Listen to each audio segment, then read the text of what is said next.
In the side streets in the neighborhoods, it's really icy. Yes. Really and snowy. We have hills everywhere, so, Yeah. it's so dangerous tonight. You just heard Stephen talk about the frozen roadways tonight. That's going to be a concern. So let's get started right now. We have one band down to the south of some light snow moving through. Most of that is going to be very light, and it's really starting to fall apart. There it is on this 3-hour loop, but watch what happens as it comes over the Cascade Range into the lower lying areas. Kind of falls apart. Nonetheless, there's still some energy down to the south. I think we're done with this for tonight, except across the southern Cascades, and we've got this area of low pressure moving down to the south, taking a lot of that moisture with it. As we move through the overnight hours, here's Futurecast, and notice the winds out of the north and northeast, still rather gusty through the northwest interior. 8 o'clock tomorrow morning.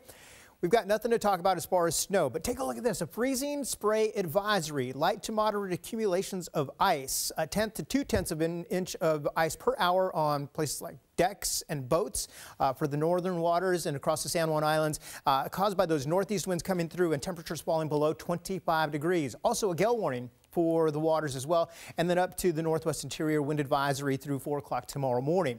So also black ice, I've also heard it called gray ice. Anyhow, it's hard to see, hard to spot. It looks like the normal roadway, maybe a little bit wet, but when it forms when the temperature falls below 32 at the surface. So all of the roadways may look wet or just normal, but it's actually ice. You hit the brakes just a bit and there you go. So be careful out there tonight through tomorrow morning with that place. We'll see those spots of black ice. Now look at these temperatures tonight, mostly 20s and teens for overnight lows. You can see that the sky is clearing out, so it's going to be another cold night, and the cold air continues to sit right in place.